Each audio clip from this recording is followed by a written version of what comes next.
Now,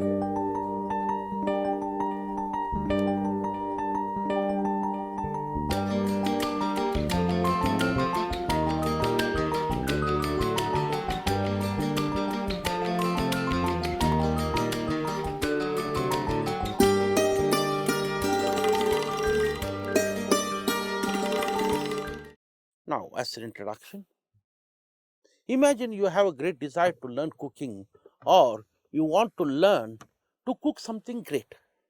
What would you be doing in this scenario? First of all, you should have the knowledge about the types of food and the ingredients that will be required for preparing the food that you want to prepare. You may know the method of cooking from a book, but mere reading of the book does not make you a good cook.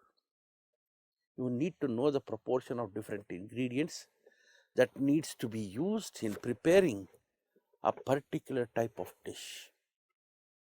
You should also have to understand the preference of people who will eat that food. Therefore, you have to combine the knowledge of cooking with the practice of it. Hence, it is very important for all of us to implement a management technique in order to handle our daily chores at home and workplace as well. Let's begin to understand the objectives of management in detail. One definition of management is that management is the art of successfully pursuing desired results with available resources in the organization. Thus, management is the people oriented an art and ability to establish and meet the prescribed goals, working with available resources and stressing efficiency. The main objectives of management are getting maximum results with minimum efforts, increasing the efficiency of factors related to production, maximum prosperity of employer and employees, improving the standard of living of human and social justice, achieving group goals. Next is optimum utilization of resources, reducing costs, establishing sound organization, establishing equilibrium. Good management is important for the following reasons. 88% of all business failures can be traced to poor management or inefficient management. Management deals with the effective use of firm's resources. No single specific successful management pattern can be defined. General management skills and principles can be learned, but they must be modified to deal with the specific problem at hand. Although management may have various definitions, it is important to note that it deals with people and resources. Controlling the quality of workmanship, managing and controlling the economy, execution. Now, when we look at the functions of management, management has been described as a social process involving responsibility for economical and effective planning and regulation of operation of an enterprise in the fulfillment of a given purpose. It's a dynamic process consisting of various elements and activities. These activities are different from operative functions like marketing, finance, purchase, etc. Rather, these activities are common to each and every manager, irrespective of his level or status. The major functions of management are increasing organizational effectiveness, achieving optimum utilization of various resources, establishing coordination between and among various departments in the organization, establishing coordination between and among various agencies and companies, controlling the material quality, reducing the execution time for various activities of the organization. Different experts and authorities have classified functions of management. According to George and Jerry, there are four fundamental functions of management, that is, planning, organizing, actuating, and controlling. According to Henry Fayol, to manage is to forecast and plan, to organize, to command, and to control. On the other hand, Luther Gulick has given a keyword. What is that?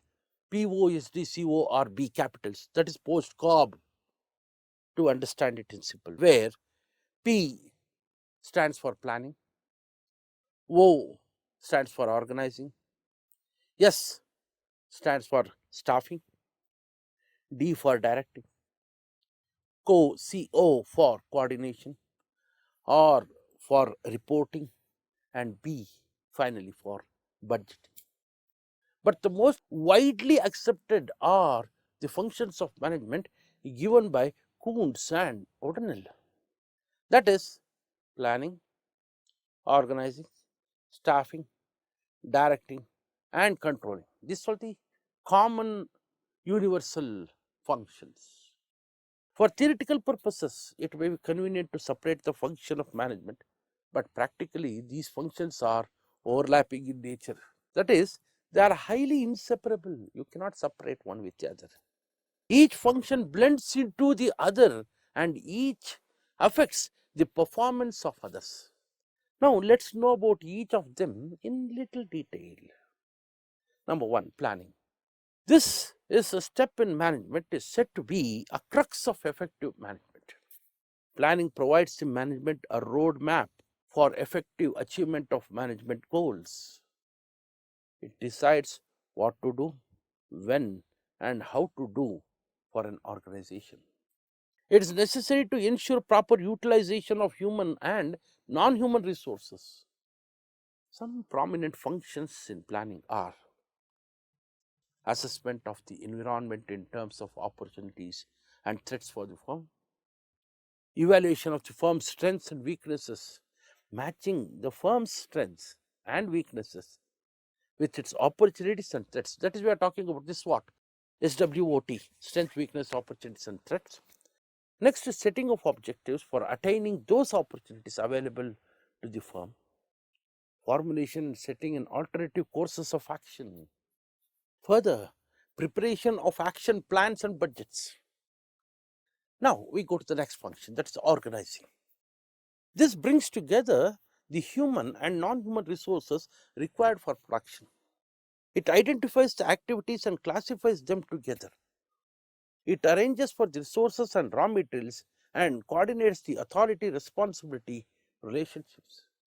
Organizing as a process involves identification of activities, classification or grouping of activities, assignment of duties, delegation of authority and creation of responsibility, coordinating authority and responsibility relationships. Now we go to the third function, that is the staffing function. This function ensures that the right man with the correct job skills must be available for the job needed to be done.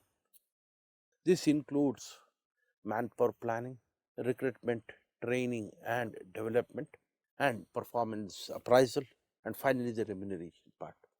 Staffing involves basically manpower planning, that is, estimating manpower in terms of searching, choosing the person, and giving him the right place. Next is recruitment, selection, and placement. Then comes training and development. Then comes remuneration fixation. Then performance evaluation and promotions and transfers as such. Now, the next function is directing. These are the life spark of an organization. Without proper direction, the machines will not work with skilled hands, and raw material will not get converted into finished products. Directors are supposed to be supervisors and mentors to its workforce who guide them to achieve organizational goals. Direction has following elements. Number one, supervision. Next comes motivation, the second one. The third one, leadership. Fourth one is communication. Now, supervision. It implies overseeing the work of subordinates by their superiors. It's the act of watching and directing work and workers. Next comes motivation. It means inspiring, stimulating, or encouraging the subordinates with zeal to work. It may be positive motivation or negative motivation or monetary or non-monetary incentives may be used for this purpose. Next comes the most important thing is the leadership. May be defined as a process by which manager guides and influences the work of subordinates in desired direction. Then comes communication. It is a process of passing information, experience, opinion, etc. from one person to another. It is a bridge of understanding. And then we go to the very essential function, that's the controlling. This function involves measuring the accomplishment against the standard set and effectively handling any deviation from the same. According to Theo Henman, he defines controlling is the process of checking whether or not proper progress is being made towards the objectives and goals and acting if necessary to correct any deviation from the set goals. According to Kuntz and Wardnell, controlling is the measurement and correction of performance activities of subordinates in order to make sure that the enterprise objectives and plans desired to be obtained by them as being accomplished. Therefore, controlling do have the following steps: establishment of standard performance, measurement of actual performance, comparison of actual performance with the standards and finding out deviation, if any, corrective actions. Now we go to the part of distinguishing between management and administration. Sometimes we use the word management, sometimes we use the word administration interchangeably. There has always been a controversy on the use of these two terms, that is, management and administration. Many authorities and experts make no distinction between administration and management and use them synonymously or interchangeably. Several American authorities and writers consider them as two distinct functions. The management experts like Elborn, Ludwig, and Mary Parker Follett regarded administration and management as synonymous and used them interchangeably in their works. But Shusey and Sheldon found distinction between these two concepts.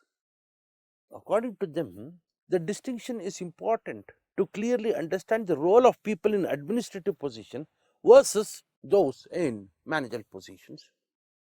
Oliver Sheldon, in his The Philosophy of Management, defines administration as a function is considered with the determination of the corporate policy, the coordination of finance, production and distribution, the settlement of the compass, that is the whole structure of the organization, under the ultimate control of the executives.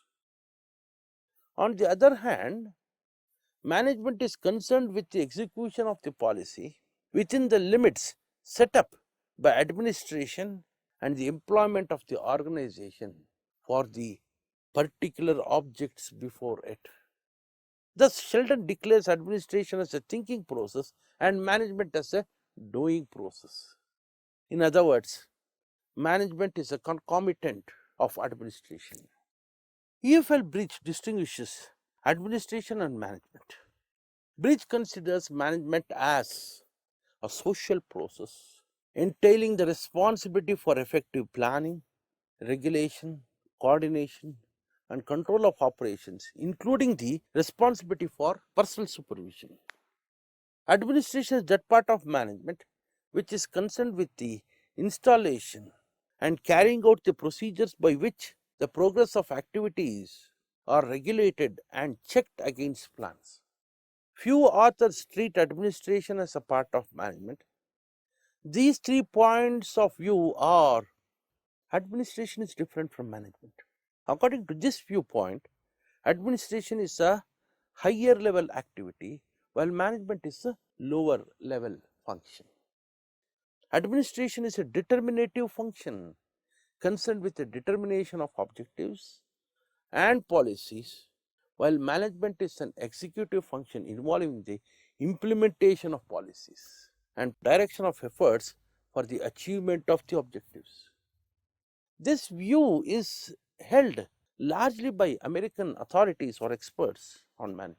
American experts such as Florence, Landsberg, Heinemann, Milward, McFarland, Spergel, Schlusey, and Cage also hold this view that administration involves decision making and policy formulation, while management is concerned with the execution of policies and supervision of work. According to them, administration is superior to management, as the latter has only a peripheral role in determination of objectives and policies. Administration is a part of management. According to the European school of thought, management is a wider term, including administration and organization. This viewpoint has been propounded by Breach. See, according to him, management is the generic term for the total process of executive control involving responsibility for effective planning and guidance of operations of an enterprise. Administration is that part of management which is concerned with the installation and carrying out of the procedures by which the program is laid down and communicated, and the progress of activities is regulated and checked against plans. Now, Kimball, Richman and Copen also hold similar views. According to them, administration is only an implementing agency, while management is determinative agency. Thus, the European viewpoint is exactly opposite to the American opinion. Administration and management are one. This is another view, where many writers like Henry Fell, William Newman, Chester I. Bernard, George Terry, Louis C. Allen, Kuhns and Orton, they make no distinction between management and administration at all. But according to Newman, management or administration is the guidance, leadership, and control of the efforts of a group of individuals towards some common goals. According to Fell, all undertakings require the same functions and all must observe the same principles. There is one common science which can be applied equally well to public and private affairs. Therefore, the distinction between administration and management is superfluous or academic. In actual practice, the two terms are used interchangeably. The term administration is more popular in government and other public organizations, while the word management is more commonly used in the business world, where we see that economic performance is of primary importance. The foregoing descriptions reveals that both management and administration are based upon the same set of principles and functions. It may be possible to make theoretical or conceptual distinction between the two, but in practice, such a distinction is misleading. In order to resolve the terminological conflict between administration and management, we may classify management into administrative management, operative management. Administrative management involves the determination of objectives and policies, whereas operative management is primarily concerned with the execution of plans for the achievement of objectives. At every level of management, an individual manager performs both types of functions. Every manager spends a part of his time on administrative management and the remaining time on operative management. What are the advantages of management? If you have never been a leader, it may be difficult to predict how you will react or perform in a management role. If you have the slightest interest in finding out what your chances are, why not try? Start preparing now and accept the first opportunity that presents itself. Because here are some advantages that need to be considered. Opportunities abound. One out of every 9 employees' position is a supervisory or management one. So, there must be room for you. The police officer who is on a beat can prepare to become a sergeant. The registered nurse can plan to become a superintendent. The factory worker can aspire to become a supervisor. The young person at a McDonald's can set the goal of becoming its CEO. The opportunity to move up is nearly always present in those who are willing to plan ahead and prepare for it. The upper level leadership dearth. Theory states that the further up the management ladder you climb, the fewer qualified people exist for the most responsible roles. Translated, this theory means that the further you go, the more opportunity there will be. Also, top leaders are more apt to move to another organization, thus creating opportunity for advancement of the existing employees. Becoming a supervisor is often the best way to achieve a better than average income quickly if you don't have a technical skill or professional specialty. If you have a general educational background and do not have a trade, specialized skill, or professional or semi professional license or a certificate, you should consider becoming a supervisor. The opportunities, especially in services organization, are really excellent. Supervisors can learn more because of the greater opportunity to participate in company training programs. They can attend more classes, read more, and associate with experts. In fact, supervisors must continue to improve and grow with the company. Organizations experience many changes that require their employees to learn new skills.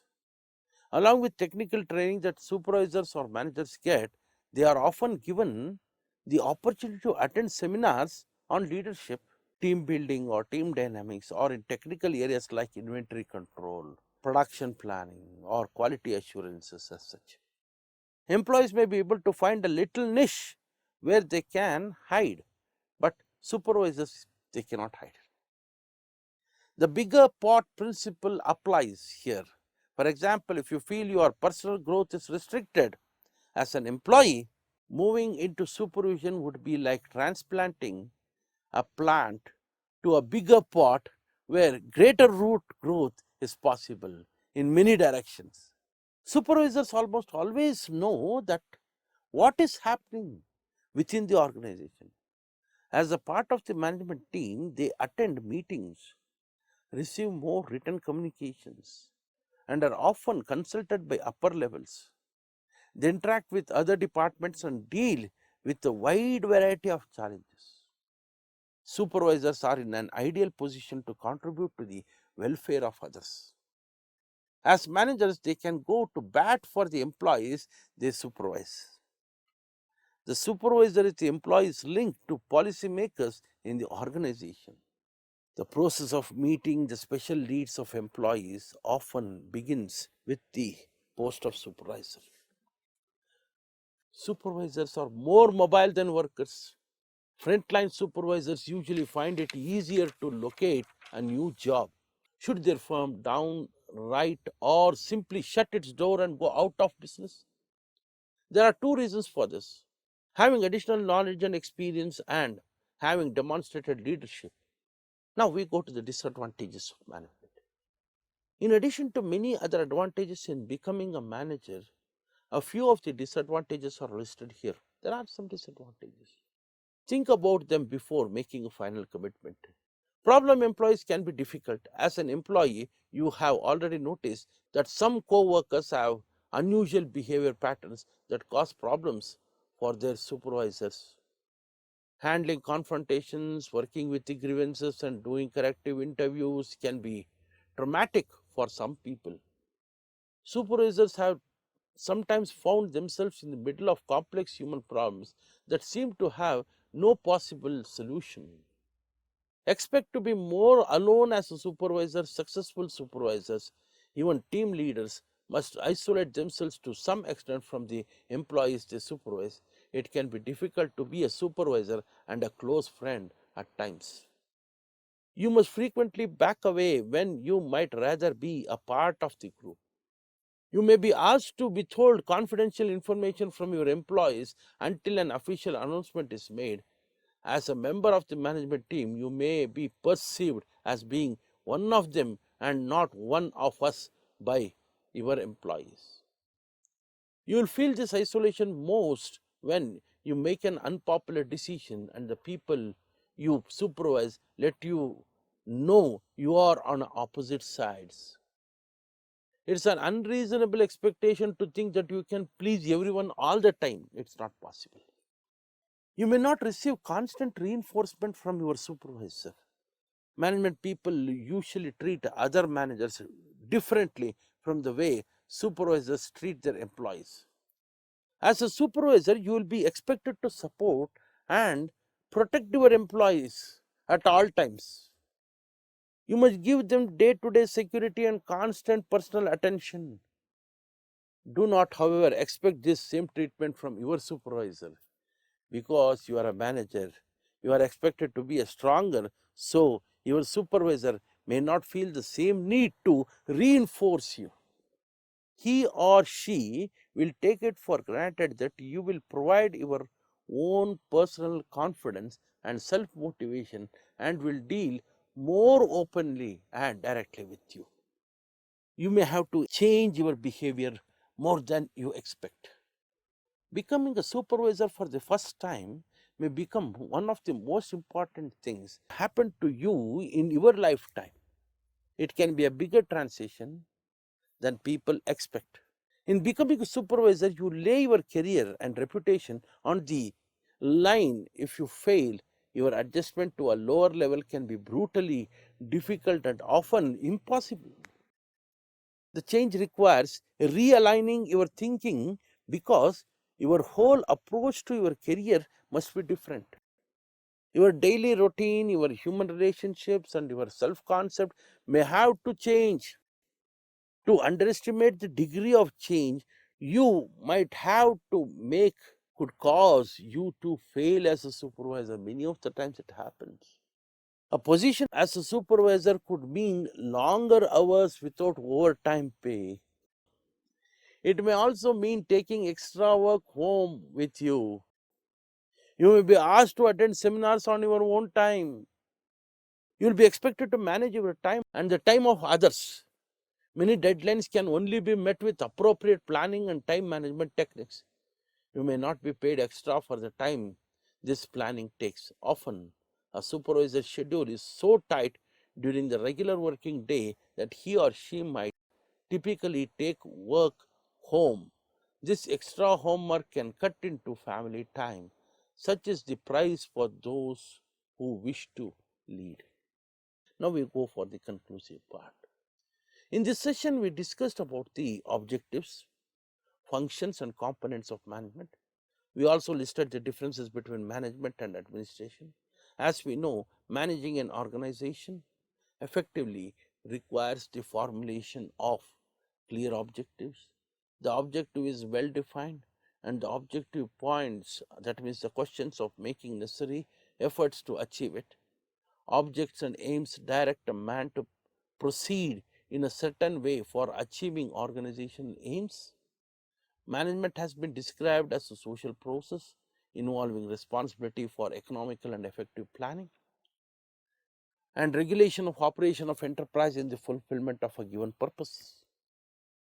It's a dynamic process consisting of various elements and activities. These activities are different from operative functions like marketing, finance, purchase, etc. Rather, these activities are common to each and every manager, irrespective of his level or status. By going through the session, I am sure you will be curious to take up the role of a manager. If you have never been a leader, it may be difficult to predict how you will react or perform in a management role. If you have the slightest interest in finding out what your chances are, why not try? Start preparing now and accept the first opportunity that presents itself.